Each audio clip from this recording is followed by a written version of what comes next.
Bonjour à toutes et à tous et bienvenue pour cette petite vidéo suivie de l'actualité concernant un sujet qui m'est à cœur puisque c'est un milieu dans lequel j'ai œuvré et d'où je viens, qui sont l'exploitation cinématographique, c'est-à-dire les salles de cinéma. Nous sommes au mois de novembre, il ne reste plus qu'un mois et demi pour clôturer l'année et force est de constater que ça pleure. Eh ouais, il y a de moins en moins de fréquentation dans les salles de cinéma. Alors, il y a plusieurs raisons à ça. La première, c'est évidemment cette même raison que déjà, à mon époque, on disait oui, mais non, les gens viendront au cinéma parce que c'est le spectacle, c'est pas comme quand tu vois un film à la télévision ou sur Netflix ou sur un...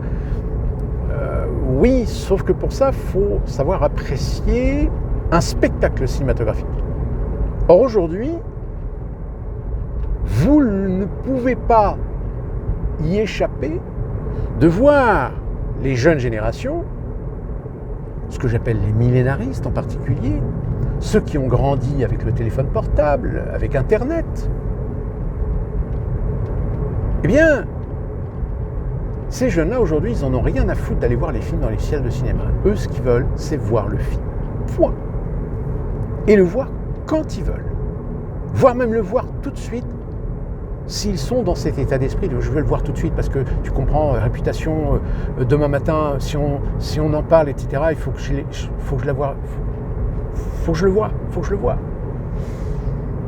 Moi, ici aux États-Unis, je les vois, les jeunes. Les jeunes, ils regardent leurs films sur leur téléphone. Avec leur casque, en Bluetooth. Et quand on parle de cinéma, je me rends compte que ils ne vont quasiment plus au cinéma. Ou alors ils y vont parfois en famille. Ou certains de la génération 90, c'est-à-dire des trentenaires, ils y vont, mais voilà, pour des gros blockbusters, par exemple. Et encore, je dirais, avec une certaine facilité. C'est-à-dire qu'ils y vont de telle manière à ce qu'ils puissent bénéficier de certains tarifs préférentiels, surtout si les cinémas pratiquent le matinée. Matinée, c'est les séances jusqu'à 4 heures qui sont à... maintenant, je crois que ça doit être 7 ou 8 dollars, je crois. Sinon, c'est 12, 13, 14, 15 dollars la place de cinéma. Si vous tapez déjà le IMAX, le DX, le Dolby Atmos, etc., là, on commence déjà à taper les 20 dollars. 19, 20 dollars. En France, c'est pareil. J'ai vu, alors c'est même pire, certains cinémas. Là, je vous dis, le pâté Opéra, ex-Gaumont Opéra, qui a été entièrement rénové, entièrement structuré, etc., qui est le seul cinéma d'ailleurs équipé d'une salle Onyx. Onyx, c'est des écrans, il n'y a plus de projection, c'est de la diffusion par un système LED. Alors eux, je crois qu'ils sont à 25 €. Il faut payer la technologie. Sauf que, oui, cette politique, oui, mais il y aura toujours des gens pour venir au cinéma, etc. Oui, bien sûr. Alors, je vais vous donner des chiffres très intéressants parce qu'il se trouve que je suis tombé dessus par hasard hier ou avant-hier. Quelqu'un a publié ce qu'on appelle le top 100 des cinémas. Alors, c'est un document qui n'est pas accessible parce que normalement c'est un document qui est diffusé par le Film Français, qui est un magazine, sauf que c'est un magazine, il faut être abonné. C'est un magazine professionnel et toutes les semaines vous avez le top 100. C'est-à-dire qu'en fait on peut avoir un suivi des entrées, en France vous parlez en entrée. Et je vais vous parler de 2 cinémas que je connais bien, qui sont ceux de l'agglomération rouennaise, qui est le Pâté Grand Quevilly, ex-Gaumont Grand Quevilly, et le Pâté Doc 76. Pour vous donner un ordre d'idée, le Gaumont Grand Quevilly, quand il a ouvert en 99, 2000-2001, on tapait déjà les 1 million d'entrées. Quand je suis parti, avant, il y avait en 2005, je crois, 2005 ou 2006, l'ouverture du Pâté Doc 76. Avant l'ouverture du Pâté Doc 76, le Gaumont Grand Quevilly, Pâté Grand Quevilly, faisait 1 200 000 entrées par an, en moyenne. D'où la raison pour laquelle on a voulu faire une offre plus importante en ouvrant un deuxième multiplex, celui-ci sur un centre commercial. Alors, la différence entre Grand Quevilly et le Doc 76, c'est Grand Quevilly, tout appartient à la société, alors que Doc 76, c'est de la location d'espace. L'avantage d'être propriétaire, c'est que vous faites ce que vous voulez. L'inconvénient, c'est que il faut entretenir régulièrement le bâtiment, parce que c'est du carton-pâte.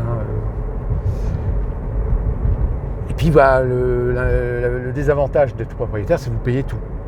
Vous payez la sécurité.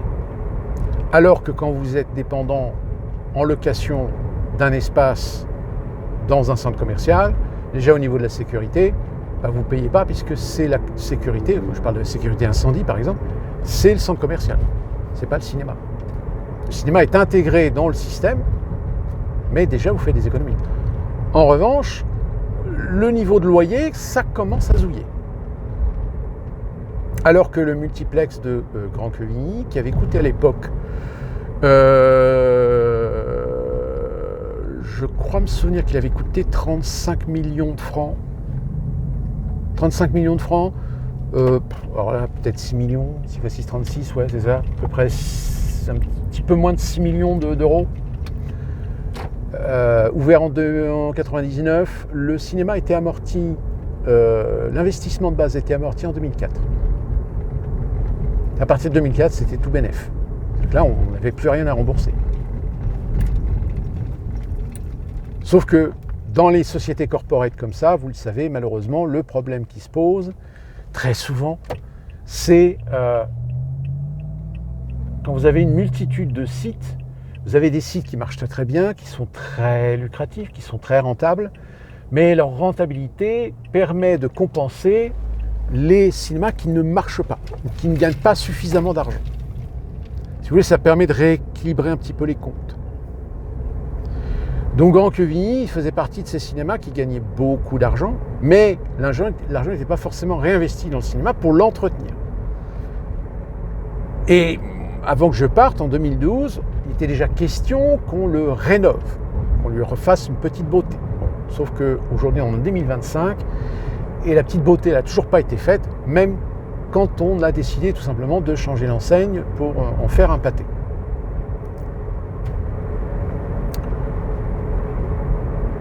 Donc, je rappelle, pour mémoire, avant l'ouverture du Doc 76, le Grand Quevilly faisait 1 200 500 000 entrées.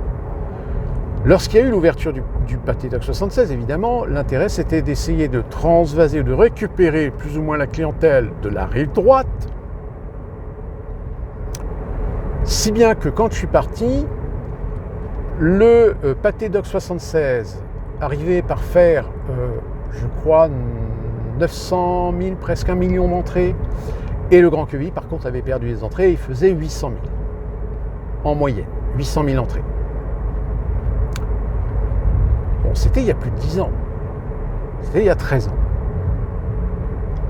Et donc, je suis tombé sur ce document hier, et par curiosité, j'ai regardé. Nous sommes au mois de novembre, le Pâté Doc 76 est à peine 500 000 entrées.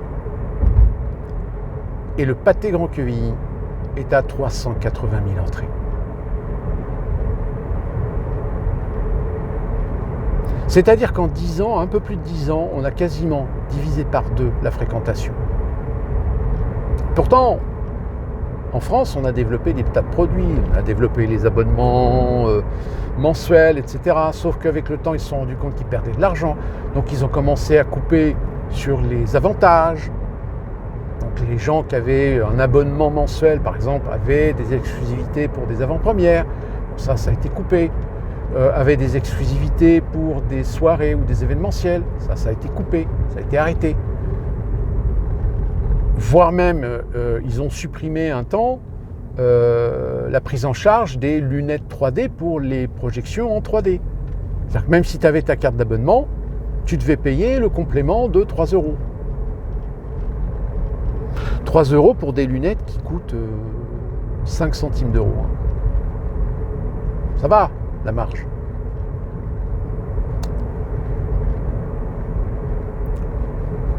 Donc, il y a aussi un autre phénomène, c'est les films. Moi, j'ai connu l'époque où un film était considéré comme un gros succès quand il arrivait à faire 5 millions d'entrées.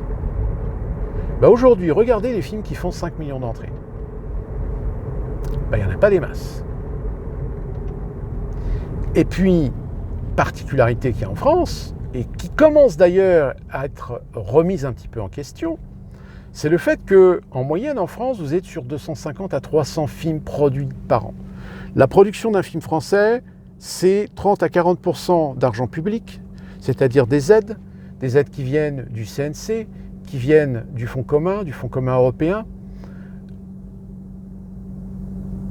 Et après, vous avez des productions, ces mêmes productions qui, elles aussi, parfois, ont des aides à la production.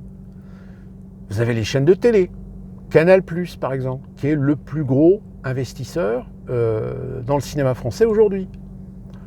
Ah, quelle horreur. Bolloré. Ouais, sauf que Bolloré, à force de lui taper dans la gueule et de lui avoir sucré une chaîne de télé, il a dit, puisque c'est comme ça, moi je vais réduire les budgets d'aide à la production. Je vais être un peu plus sélectif sur les gens qui vont bénéficier de mon argent pour produire des films.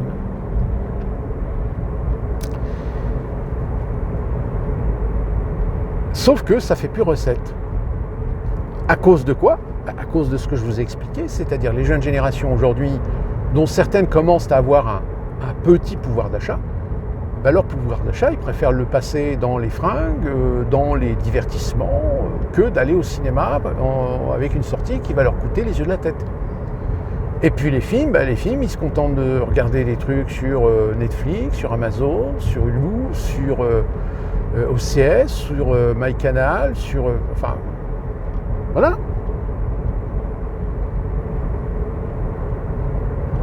Et surtout si vous êtes un gros consommateur de cinéma, vu les prix d'abonnement aujourd'hui en France, je ne sais plus combien c'est. Moi par exemple Netflix, je dois payer 18$ je crois, le forfait de base.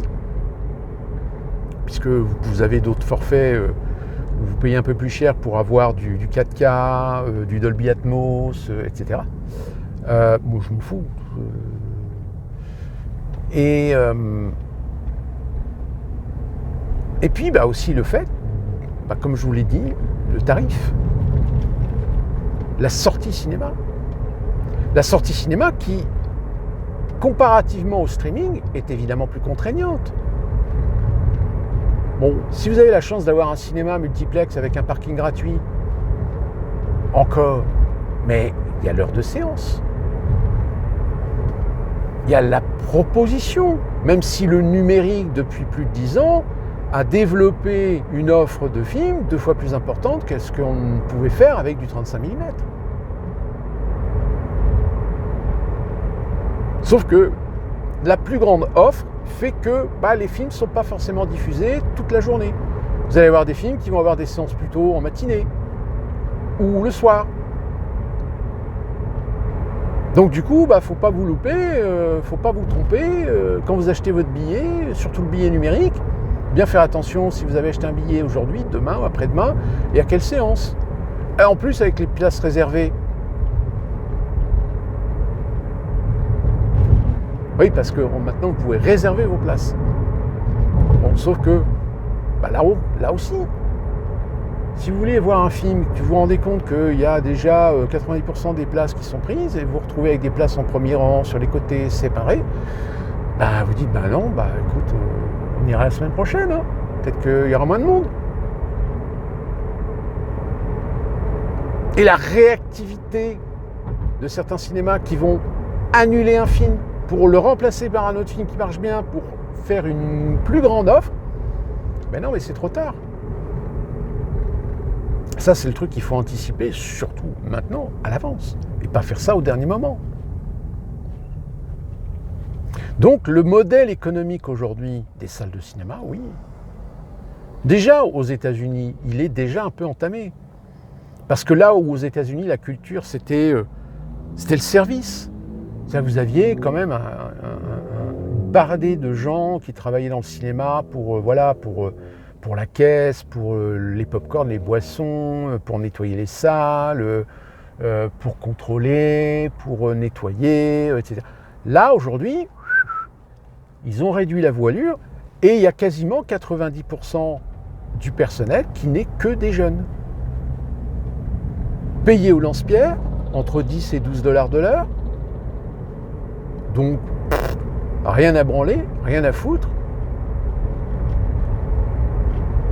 Donc, quand tu vas voir un film et que tu te rends compte que tu es confronté à des gens qui font la gueule, qui ont la formule de politesse, mais c'est juste pour dire que... Et que vous allez dans les salles où vous vous rendez compte que techniquement, ça commence un petit peu à se délabrer, que vous avez des lampes qui sont instables, que la chaîne sonore, il y a un gros souci. Chaîne sonore, c'est toutes les enceintes. Hein. Vous savez, au cinéma, vous avez le centre, le gauche, le droite, le centre gauche, le centre droit, l'ambiance droite, l'ambiance gauche, l'ambiance arrière droit, l'ambiance arrière gauche, l'ambiance centrale, voire même plus que ça dans les Dolby Atmos, par exemple, où là, vous avez du 22 canaux différents. Ça va. Mais ça demande de l'entretien, ça demande de la vérification, ça demande de la maintenance. Or, si vous ne le faites pas, ou si vous avez viré les techniciens pour faire de la prestation, comme c'est le cas aux États-Unis, mais que le prestataire, il peut passer que 1 ou 2 fois par mois, c'est-à-dire pendant plusieurs jours, pendant 1 semaine, 2 semaines, vous tournez avec une salle qui a un problème technique, mais ça ne change pas le prix du billet. Hein. Bon, ça, au bout d'un moment, hein, les Américains, ils se font baiser 1 fois, 2 fois, au bout de la 3e, ils n'y vont plus. Hein. Ils se déplacent uniquement pour les gros films, les gros blockbusters, mais toutes les autres petites productions, etc., c'est un massacre. On l'a vu hein, là récemment avec des gros blockbusters, les 4 Fantastiques par exemple. Les 4 Fantastiques, tout le monde misait dessus. Alors la première semaine, oui, qui a super bien marché. Mais alors, au bout de la 2e semaine, perte de 60% de fréquentation. Là, le Superman, pareil. Finalement, le film a bien marché, mais il n'a pas marché tel qu'il aurait dû marcher. Donc tout ça, ça remet en question. Et d'ailleurs, même aujourd'hui Hollywood, c'est un peu l'instabilité. Parce que peut-être vous avez appris que Warner va être séparé de Skydance. Skydance, c'était un gros groupe média. Donc Warner est à vendre. Netflix est actuellement sur les rangs.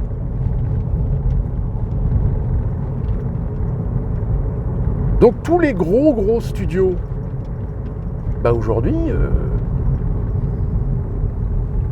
parce que il y a des actionnaires, puis les actionnaires, il faut les rassurer, parce qu'il faut servir les dividendes. Donc la diversification entre l'exploitation cinématographique, les réseaux streaming, puisque quasiment tous les grands studios aujourd'hui ont leur réseau streaming. Hein. Disney, ils ont Disney+, Paramount, ils ont Paramount+, Warner, ils avaient HBO pendant un temps, et puis après ça a été Max. Fox, Fox a été racheté par Disney. MGM, je ne sais plus à qui appartient MGM. Il y a Sony, par exemple, aussi pareil, qui a essayé de se lancer aussi dans ses services streaming. Donc, si vous voulez, pareil aux États-Unis, le modèle économique des salles de cinéma, aujourd'hui, est à remettre en question. C'est-à-dire que l'idée de dire que le profit ou la rentabilité passe non plus sur les billetteries, mais sur la vente de pop-corn, de boissons, etc. Ouais, mais faut que vous ayez de la fréquentation pour faire du chiffre d'affaires là-dessus. Si vous ne faites pas de la bonne fréquentation, vos chiffres d'affaires, ils sont en berne. Alors surtout en France, parce qu'en France, les cinémas ne gagnent pas d'argent ou très peu d'argent sur les billetteries. Puisque sur un prix moyen, je vous avais expliqué récemment, je vous ai encore réexpliqué dans une vidéo précédemment le principe des prix moyens en France. Sur un prix moyen de 7 €, le cinéma il récupère que même pas 3 €. Bon, après c'est dégressif pour le distributeur, donc là, l'exploitant peut peut-être gagner un peu plus. Mais si vous rajoutez en plus que sur le prix du billet, il faut payer les taxes, la TVA, la taxe spéciale, le SACEM, le CNC, le fonds commun, le cinéma il ne reste plus grand-chose. Hein. Sur un prix moyen de 7 €, s'il arrive à récupérer 2 €, il a de la chance. Donc c'est pour ça que tous les petits cinémas, collectivités, arrêts essais, etc., ils sont subventionnés par l'État. Parce que sur une exploitation pure, non, ils ne peuvent pas vivre. Ils ne peuvent pas payer les salaires, ils ne peuvent pas payer les factures d'électricité, etc. C'est impossible. Ils n'ont pas le budget. Donc le cinéma de masse aujourd'hui était un modèle qui encore permettait de faire de la rentabilité, mais si aujourd'hui le cinéma de masse est en berne, oui, je pense qu'il y a des cinémas qui vont finir par fermer. Et d'ailleurs c'est déjà le cas. Vous avez vu Gaumont-Pathé a fermé quasiment ces 2 cinémas sur les Champs-Élysées, l'Ambassade et le Marignan. L'ambassade, c'était déjà quand j'étais encore en France à l'époque, et le Marignan qui a été fermé il y a quelques années maintenant. UGC, pareil, hein, ils ont fermé le Georges V qui était sur les Champs-Élysées, parce que ces salles de cinéma-là, c'est pas rentable, ça perd de l'argent. Vous avez du côté de Montparnasse un cinéma qui avait été racheté par Pathé, et là ils l'ont fermé, qui était juste à côté du cinéma du Pathé Montparnasse. Je me souviens plus du nom du cinéma, et qui faisait essentiellement du cinéma VO et arrêt, etc. Ils l'ont fermé parce que ils ne gagnent pas d'argent. Donc si vous voulez, tout ça cumulé, ça fait depuis quelques années qu'on le dit que... Même moi je l'ai dit dans des vidéos, attention, le modèle économique des salles de cinéma tel qu'il est aujourd'hui ne fonctionnera plus. Va y avoir des fermetures, va y avoir des sacrifices. Après, on essaie d'attirer le client avec des technologies, avec des gadgets, avec la 3D pendant un temps. La 3D finalement n'a pas fonctionné. Parce qu'encore derrière, on a fait on a fait payer le client sur des produits, comme je viens de vous le dire, hein, les petites lunettes passives. Les lunettes passives, le cinéma, il achète ça quoi je sais pas, je me souviens à l'époque, les Realdi, c'était, je crois, 0,05 centimes l'unité. Et on faisait payer le supplément pour les lunettes 3 €. Alors de 3 € à 0,05 € l'unité, oui, c'est comme ça qu'ils font leur pognon. Hein. Donc si vous voulez, il y a un moment donné où les salles de cinéma, de toute façon, n'ont pas pu cacher qu'elles sont là pour faire de la rentabilité. Elles sont là pour faire du pognon. Elles sont là pour te sucer ton flouze, ton oseille, ton blé. Donc tu te fais baiser une fois, 2 fois, ou la 3e, tu dis c'est bon, moi je vais m'attendre que le film passe à la télé, qu'il soit disponible en DVD ou en Blu-ray, etc. Mais avant, je me déplaçais pour aller voir peut-être une vingtaine de films dans l'année. Maintenant, je me déplace uniquement pour 4 ou 5 films qui, en effet, valent peut-être le coup d'être vus dans des bonnes conditions techniques. Je pense à IMAX, par exemple. Moi, j'adore l'IMAX. Il y a des films qui, en IMAX, valent vraiment le coup. Mais voilà, mais tu le fais 1 fois ou 2 fois dans l'année. Mais tu ne vas plus autant de fois que cela au cinéma. C'est terminé. Sauf qu'il y en a, ils n'ont toujours pas compris. Et on cherche la dématérialisation, l'automatisation pour justement réduire la masse salariale, le coût salarial. Sauf que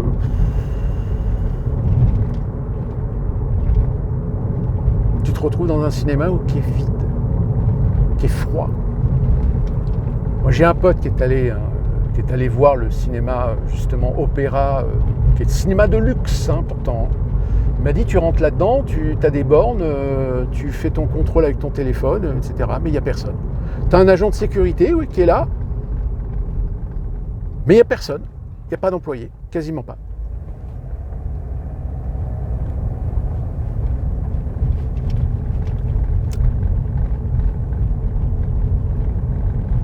Et à côté de cela, vous avez des cinémas indépendants, des cinémas d'art essai qui, eux, s'en sortent pas trop mal, surtout s'ils ont les capacités, des possibilités d'animation, etc., de faire des avant-premières, etc. Donc, eux, ça va encore, peut-être, à la limite, ils tirent leur épingle du jeu, mais encore une fois, je vous le dis, c'est des cinémas qui sont subventionnés, qui reçoivent de l'argent, et donc, qui ne vivent pas de leur activité. Donc voilà ce que je pouvais vous dire sur l'état des lieux en ce moment des salles de cinéma. Et nous, on se retrouve très prochainement pour une nouvelle vidéo. Et d'ici là, portez-vous bien.